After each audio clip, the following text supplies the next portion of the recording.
வணக்கம், நான் doctor Melvin.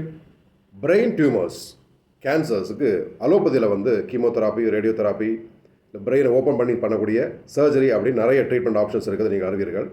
இதில் லேட்டஸ்ட்டாக காமா ரைஸ் அப்படின்னு சொல்லக்கூடிய பிரெயினை எதுவும் ஓப்பன் பண்ணாமல் பெரிய காம்ப்ளிகேஷன்ஸ் தராத ஒரு புதிய ட்ரீட்மெண்ட் முறை வந்திருக்கிறது அப்படின்னு சொல்லப்பட்டிருக்கிறது.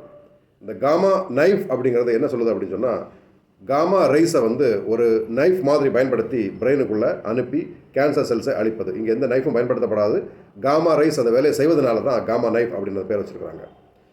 எந்த இடத்துல டியூமர் இருக்கோ அந்த இடத்துக்கு நேராக பல கோணங்கள்லேருந்து, அதாவது 192 இடங்கள்லேருந்து பீம்ஸை அந்த ஒரு இன்ஸ்ட்ருமெண்ட் உள்ளே செலுத்தும். அது எல்லா 192 பீம்களும் இணைந்து ஒரே பீமாக மாறி அந்த ப்ரிசைஸாக அந்த டைனி பீமாக மாறி அந்த கேன்சர் செல் இருக்கக்கூடிய இடத்துல போய் அந்த கேன்சர் செல்லை அழித்து குணமாக்குகிறது அப்படிங்கிறது தான் இதனுடைய சிறப்பம்சம். அதனால் இதில் நிறைய காம்ப்ளிகேஷன்ஸ் அவாய்ட் பண்ணப்படுகிறது.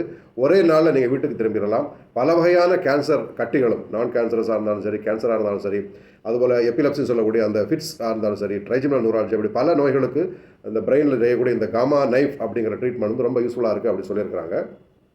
காம்ப்ளிகேஷன்ஸும் சிலது இருக்குது அப்படின்னு சொல்லியிருக்காங்க. 4 சென்டிமீட்டருக்கு மேலே அந்த கட்டி இருந்ததுன்னா அதை இந்த காமா நைஃப் சிஸ்டத்தால் குணமாக்க முடியாது. அதுபோல் மூளையுடைய பல இடங்களிலும் அதிகமாக மெட்டாஸ்டாசிஸ், இந்த கேன்சர் பரவி இருந்ததுன்னா அதையும் குணமாக்குவது கடினம் அப்படின்னு சொல்லியிருக்கிறாங்க. அதுபோல் டிஎன்ஏ டேமேஜஸ் எல்லாம் வருவதற்கான வாய்ப்பும் இருக்கிறது அப்படின்னு சொல்லியிருக்காங்க. ஆனாலும் இது 90% துல்லியமாக வேலை செய்கிறது அப்படின்னு சொல்லி எனக்கு ரொம்ப ஃபேமஸாக மாறிட்டு இருக்குது. பிரெயின் ஒரு சர்ஜரி செய்யணும் அப்படின்னு சொன்னால் இந்த காமா நைஃப் அப்படிங்கிறது மிகப்பெரிய வரப்பிரசாதம் அப்படின்னு சொல்லி பேசப்பட்டு கொண்டிருக்கிறது. இதில் நான் கவனிக்கக்கூடிய ஒரு முக்கியமான விஷயம் என்ன அப்படின்னு சொன்னால், இந்த டைனி ப்ரிசைஸாக அந்த கேன்சர் செல் மட்டும் அழிக்கப்படுகிறது சொல்லப்படுகிறது இல்லையா, அதுதான் ஹோமியோபதியினுடைய பேசிக்கும் கூட. அது ஞாபகம் வச்சுக்கணும். இன்றைக்கி தான் மாடர்ன் விஞ்ஞானம் எப்படி ஒரு நோயை துல்லியமாக கண்டறிந்து அந்த இடத்த மட்டும் சரி பண்ணுவது அப்படின்னு எல்லாம் யோசித்து கொண்டிருக்கிறது. அதற்கான முயற்சியில் எடுத்து இப்படிப்பட்ட காமா நைஃப் ட்ரீட்மெண்ட்லாம் கொண்டு வந்துட்டு இருக்காங்க. ஆனால் ஹோமியோபதி அடிப்படை சித்தாந்தமே அதுதான். நோய் எங்கே இருக்குதோ அங்கே மட்டுமே போய் மருந்து கூறுகள் வேலை செய்வதை குணமாக்கணும். ஹோமியோபதி மருந்துகளை நீங்கள் மைக்ரோஸ்கோப்பில் வச்சு பார்த்தீங்கன்னா கண்டுபிடிக்க முடியாது. அதனால தான் மருந்து இல்லைன்னா சொல்லி ஏமாற்ற பார்ப்பாங்க. அப்படி இல்லை, அதுக்கு கீழேயும் மருந்துகள் இருக்குது, மருந்து தன்மை இருக்கும். அதுக்கு பேர் நானோ பார்ட்டிகிள்ஸ் அப்படின்னு சொல்லி சொல்கிறோம். அந்த ஹோமியோபதி மருந்துகள் நானோ பார்ட்டிகிள்ஸாக மாறி தான் வேலை செய்யுது. அந்த மருந்துகள் தேடி சென்று எந்த இடத்துல பிரச்சனை இருக்குதோ அங்கே போய் வேலை செஞ்சு அந்த நோயை மட்டும் அழகாக வேரோடு பறித்து கொண்டு வரும் என்பது தான் ஹோமியோபதி மருந்தோட சித்தாந்தம்.